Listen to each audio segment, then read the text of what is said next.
Référé à deux sources.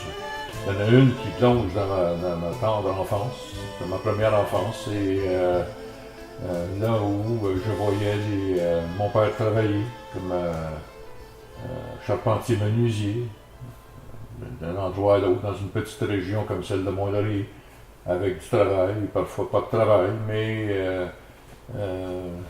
toujours avec l'idée de se débrouiller pour arriver à faire vivre sa famille.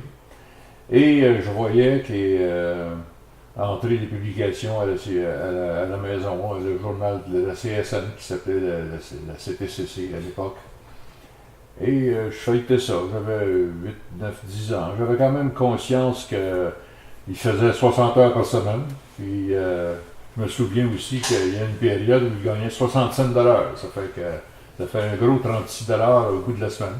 60 heures de travail, c'est quand même beaucoup. Et je prenais conscience des difficultés de ces gens-là. Ils avaient leur comité paritaire à l'époque qui tenait lieu de syndicats qui étaient encouragés par l'Église et par les syndicats eux-mêmes. Et ils allaient de temps en temps à leur réunion du comité paritaire. Et parfois, ils revenaient et ils racontaient ce qui s'était discuté en gros. Donc, ça me faisait une espèce de culture informelle ouvrière, à contexte ouvrier au point de départ. Le deuxième aspect, j'avais d'abord mon bac SR en tant que, après avoir fait mes études classiques au séminaire Mont-Laurier. J'habitais Mont-Laurier, le séminaire était accessible pour 10-12 $ par mois comme externe. Je n'avais pas à payer de pension, c'était pas la même situation. Et nous étions seulement 2 enfants dans notre famille. Donc nous, on était favorisés de ce côté-là. Ça ne coûtait pas les yeux de la tête finalement faire un cours classique. Là. Alors en 59, j'ai terminé. J'étais allé 2 années à l'école normale secondaire affiliée à l'Université de Montréal pour me former à l'enseignement classique. Et donc j'ai fini par entrer de retour à Mont-Laurier en 62. Ils étaient très contents de m'accueillir parce que c'était un des leurs qui revenait. Alors, je me retrouvais parmi des professeurs qui m'avaient déjà enseigné aussi.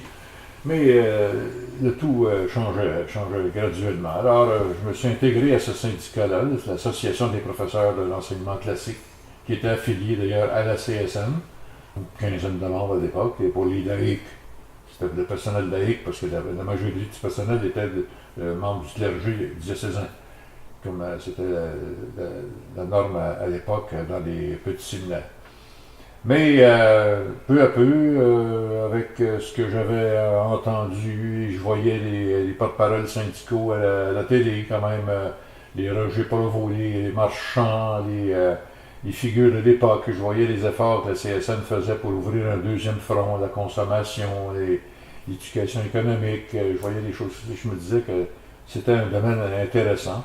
Mais mon projet, moi, c'était de devenir un enseignant. Euh, Formé pour enseigner le français, le latin et le grec. C'était ça les humanités classiques. Personne n'avait prévu la fermeture de tout cet univers-là dans les années qui suivent. Alors, dans les 3 années, il y avait quand même de la réforme scolaire qui était en place suite à l'élection du gouvernement Lesage en 60, puis en 62. Il y a la commission parents et il y a un rapport qui allait chambouler l'enseignement considérablement. Et on s'est mis à la tâche et on a trouvé que le changement valait la peine parce que le cours classique, il ne faut quand même pas le mythifier non plus. Ils avaient réussi à nous former, c'était la meilleure formation à l'époque, mais on était conscient aussi des limites de cette formation-là. Un nouveau type d'enseignement nous plaisait. On s'était investi là-dedans. Ensuite, j'ai eu une parenthèse, je suis allé en Tunisie 2 ans comme coopérant pour le compte de l'ACDI. Alors, ça m'a créé une forme d'ouverture intellectuelle aussi. J'ai vu ce qui se passait au-delà des Laurentides et au-delà des frontières du Québec. En 67, quand je reviens, mes amis qui avaient encore en tête ce que j'avais pu faire dans les années 62-65, me proposent de devenir président du syndicat. Un nouveau syndicat. À Mont-Dolly, qui regroupait le primaire, 35 commissions scolaires, le secondaire, de Gracie, Maniwaki, Mont-Dolly jusqu'à l'Annonciation, et puis le secteur privé, que nous étions au séminaire. Alors, nouveau syndicat, 650 membres, puis là, on met le bras dans l'engrenage, et finalement, je me fais des alliés à gauche, à droite. Je fais comprendre ça aussi par des gens comme Mathias Eliou, qui était président de l'Alliance à l'époque. Finalement, 2-3 ans plus tard, je me retrouve président du comité d'organisation et de l'action pédagogique à l'échelle du Québec. Moi, le syndicalisme, pour moi, c'était un moyen de valoriser notre profession et de valoriser notre contribution à la société à travers notre profession.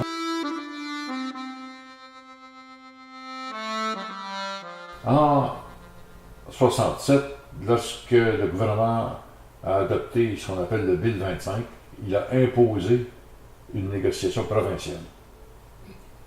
Parce qu'il voulait en arriver, lui, à une grille de salaire. Il voulait connaître ses coûts, être capable de déterminer ses coûts. Parce qu'il y avait des commissions scolaires qui payaient un peu plus, qui payaient des suppléments. Par exemple, pour avoir un professeur d'éducation physique dans une région ou un professeur d'anglais, il fallait payer un peu plus, peut-être 500 ou 1000 $ de plus que l'échelle. Pour les hommes mariés, parce qu'il y avait des responsabilités familiales, encore un petit supplément.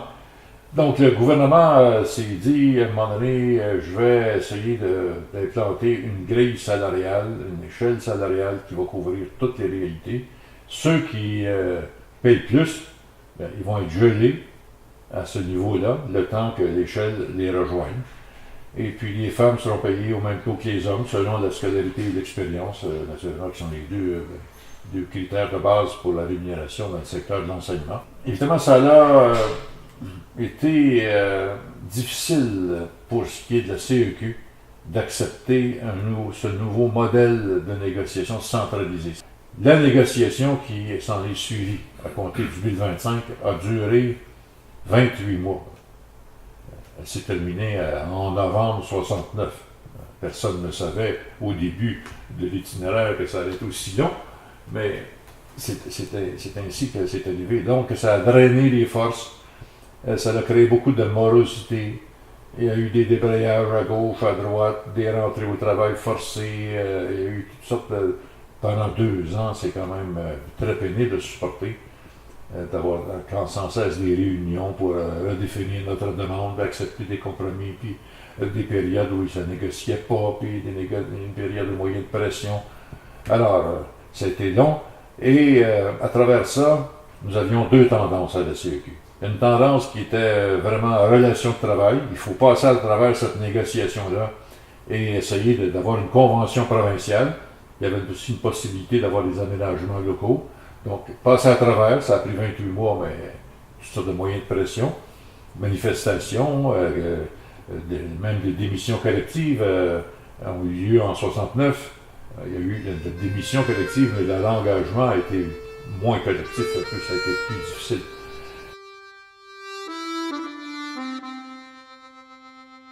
Vers la fin de novembre 69, Raymond Laliberté, qui était président du conseil d'administration, président de la CEQ depuis 65, me propose de présider une commission qui allait étudier la réorientation de la CEQ.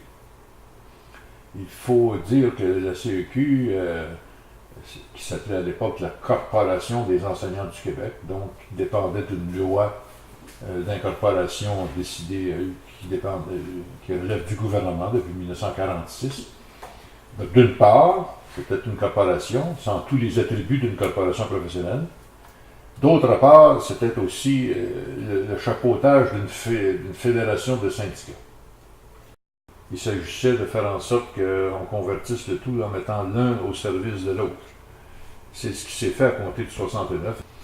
Nous étions 5 et nous avons fait les consultations à l'échelle du Québec et on a mis sur la table vraiment aussi la question de l'action politique. C'est-à-dire, pour arriver à tout cela, il faut être capable d'être présent dans le milieu, puis être présent auprès des autorités, puis faire valoir notre point de vue, puis ne pas avoir peur de donner une autre idée sur la société en général, l'organisation et les politiques. Donc, on a pu reformuler l'idéologie, le cadre idéologique de CEQ qui a été soumis, tout ça a été soumis au congrès spécial de juin 70, une combinaison, si vous voulez, de relations de travail, parce que ça, c'est le pain quotidien. C'est un outil de base, au service de notre profession, qu'on voulait progressiste, on se définissait comme agent de changement social, et puis ne pas craindre d'utiliser des leviers politiques, une intervention auprès de l'opinion publique et auprès des pouvoirs pour projeter notre vision de l'organisation de la société. Alors, juin 70, le Congrès adopte cette orientation clarifiée. La CEQ devient un organisme résolument syndical. Deuxièmement, on va demander de se départir de la loi corporative. Et on va travailler avec nos camarades des autres organisations le plus souvent possible. À compter de 70, moi j'ai été élu 2 mois plus tard, au mois d'août 70, au congrès régulier. J'avais eu 30 ans l'été, et les mesures d'octobre nous ont mis à l'épreuve.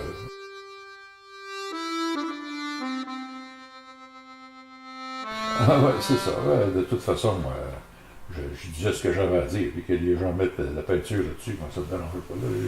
Ils mettent les qualificatifs qu'ils veulent. Ça fait partie des relations publiques. Pour moi, c'est ça que j'avais à dire. Puis il y avait un parti pris là-dedans, puis il y avait une certaine effervescence, et une effervescence certaine, je devrais dire, parce que moi, quand j'avais 30 ans, l'âge moyen des enseignants, c'était à peu près 29 ans, 30 ans. J'étais exactement de ma génération à ce moment-là. On investissait dans l'école, dans l'enseignement, mais on investissait aussi dans la société. Puis, on avait besoin de relations de travail convenables aussi. Ça a pris à peu près 1 an à clarifier tout ça. C'est-à-dire qu'à l'occasion des mesures d'octobre, donc octobre, j'ai été élu fin d'août. J'étais pas encore largement connu à l'échelle du Québec. On a dû faire une déclaration commune avec Laverge, Pépin, Rouleau, du mouvement des Jardins, l'évêque Claude Ryan, il y en avait 16 personnalités. On devait demander le rappel des mesures de guerre. Et puis on demandait à Bourassa de négocier plutôt que d'appeler l'armée. Déjà là, ça avait causé certaines controverses. Je faisais ça moi, avec mandat de mon conseil, d'abord dans mon bureau, puis aussi de mon conseil général. Mais c'était des mandats assez difficiles à aller chercher, mais je les obtenais quand même. Et à un moment donné, quand on a demandé le rappel des mesures de guerre, ça a passé par une voix. Donc, autrement dit, ma voix, je me suis pas. Je suis allé d'un côté, puis j'avais une majorité. Donc, ça a passé de manière étroite. Mais on a fait une campagne, et puis j'ai reçu à peu près 5000 lettres de protestation de mes membres, partout, dans toutes les régions du Québec, à peu près partout. Alors, j'ai eu le réflexe en novembre et décembre d'aller affronter justement les noyaux, les assemblées où il y avait le plus, d'où provenait le plus grand nombre de protestations. C'est là que ça vient le bruit. C'est là que vient le bruit. Je vais aller voir là d'où vient le bruit. J'ai fait une bonne tournée. Ça m'a permis de connaître mes responsables régionaux, puis de me faire connaître aussi. Et puis, ils ont vu que c'est pas parce qu'il y avait 30 personnes ou 20 personnes au micro que je perdais ma cohérence non plus. Mais ils ont vu aussi qu'après les mesures de guerre, il y a eu une enquête sur notre dos, l'enquête confiée à l'abbé Dion, un spécialiste des relations industrielles de Laval, qui était un homme respecté par ailleurs. Et une enquête demandée de la part du gouvernement provincial pour vérifier s'il n'y avait pas des cellules mal pensantes dans le corps enseignant, s'il n'y avait pas des problèmes avec certaines personnes. Ils n'ont absolument rien trouvé. Ils ont fait un rapport qui a tourné à rien. Mais ça a commencé à attirer l'attention de plus en plus de monde. Pourquoi on est l'objet d'une enquête là-dedans? Parce qu'on a demandé l'appel des mesures de guerre, c'est quoi l'affaire? Paul Rose, c'était un ancien enseignant aussi. Il y avait 300-400 personnes en prison, donc plusieurs provenaient des milieux quand même intellectuels, de l'information. Quand les gens se sont rendus compte que les gouvernements exagéraient, en mettaient épais, beurraient épais, puis il n'y avait pas d'accusation qui sortait de là. C'était tout simplement les gars qui sortaient de prison, là, qui sortaient de détention, il n'y avait pas grand-chose. Là.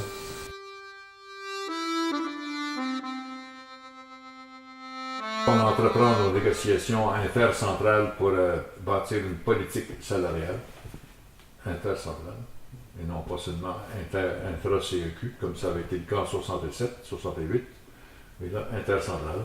Le gouvernement parlait de plus en plus d'imposer une politique salariale globale, une politique de rémunération. Ça inclut plus que les salaires, c'est aussi les régimes de retraite et puis les régimes d'assurance et tout le reste. Les vacances et tout. Alors, on regarde ça dans l'ensemble, puis c'était des discussions quand même assez laborieuses entre nous aussi, il faut le dire. Nous étions concentrés autour de la profession des enseignants, mais quand on est dans une centrale comme la CSN, il y en a des enseignants, mais il y avait aussi des professionnels du gouvernement à l'époque, il y avait même une période où il y avait des fonctionnaires. Il y avait aussi des employés de soutien, l'école bleue, etc. Donc, mettre ça dans l'intérieur de certains paramètres là, pour que ça ait de la cohérence, même chose à la FTQ, c'était un grand défi. Et, chose curieuse, le gouvernement n'était pas d'accord à ce que. Non, il a nous donné accès à une table centrale, un lieu central de négociation. On parlait d'une politique salariale devant s'appliquer à tous les secteurs. Mais quand on parlait, nous, de parti syndical, de l'accès à une table centrale, un lieu central pour négocier, c'était pas question. Là, il a fallu faire des pieds et des mains et c'est allé jusqu'au mois de février 72, où là, nous avons pris les moyens de nous faire entendre. Nous avons tenu des assemblées dans toutes les régions du Québec, intercentrales, etc. Nous avons tenu un mandat de grève, c'était autour du 19-10 février.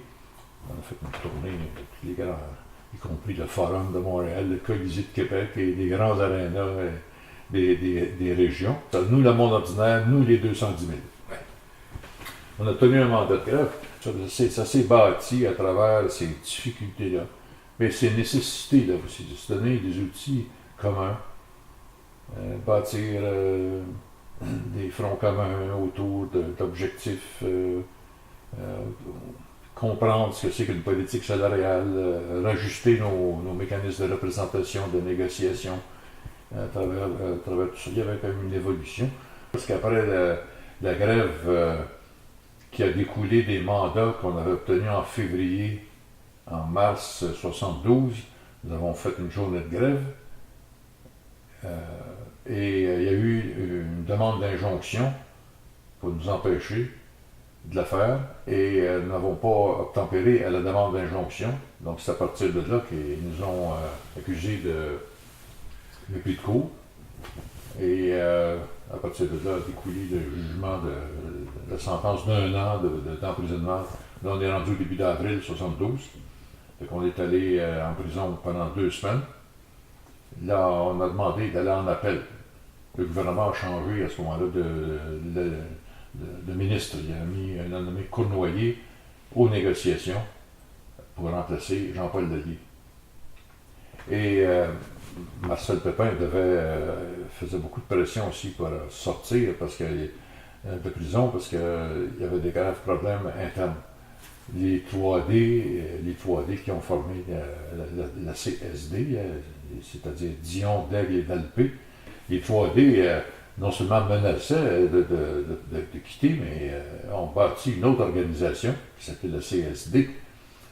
Et Marcel voyait ça d'une manière très concrète. Il disait qu'il faut absolument que je puisse aller voir un peu à éviter cette saignée de la CSM. Donc, on est allé en appel. Et là, en allant en appel, ils nous ont laissé sortir. Et la convention, finalement, la négociation s'est terminée à l'automne 1972. Les enseignants n'ont pas voulu signer le résultat de la négociation. Nous avons perdu en appel vers la fin de novembre. Et nous avons demandé d'aller en Cour suprême. Mais là, on demande la permission d'aller en Cour suprême. Ça a été refusé au début de février. À ce moment-là, la sentence devient exécutoire. Il nous restait 3 mois et demi à faire. Alors, on est entré à l'ombre d'Orsainville en février, début de février, puis on est sorti au mois de mai. Je me souviens que les centrales avaient organisé une manifestation pacifique, d'appui, de solidarité, d'amitié autour de nous. Et je me souviens de ce flot de personnes qui nous entouraient à l'époque de manière chaleureuse. Et puis, à un moment donné, les 3 présidents avaient prévu un moment d'intimité avec leur famille aussi, ou avec leur personnel. Donc moi, je me suis retrouvé au bureau de la CEQ, sur le chemin Sainte-Foy, avec quelques collègues proches qui étaient avec moi, et mon épouse et mes 3 enfants.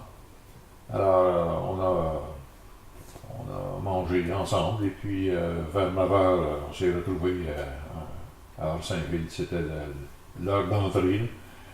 Alors, bien sûr, tout ça, on passe par beaucoup d'émotions, mais on est comme porté par la vague et par une émotion plus large encore. Ça fait que cette émotion d'aller en prison vient tout simplement ajouter quelques petites vagues à la vague de fond qui nous transporte.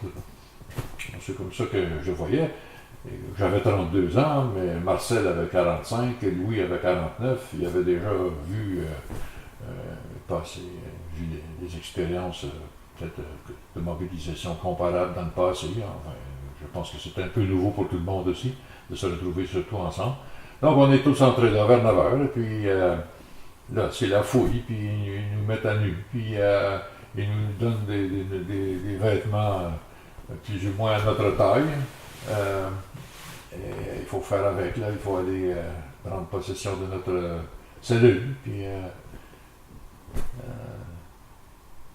à l'époque, en 72-73, la prison d'Orsainville n'était pas une prison remplie à capacité comme c'est le cas maintenant.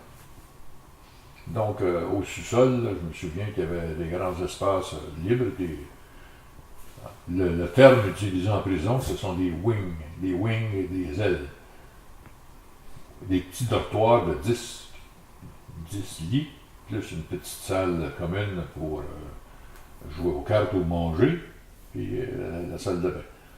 Alors, nous étions les trois dans un wing pouvant accueillir normalement 10 personnes. La porte était verrouillée, naturellement, la porte principale de l'accès. Il y a des gardiens qui venaient parfois faire la causette un peu. Là.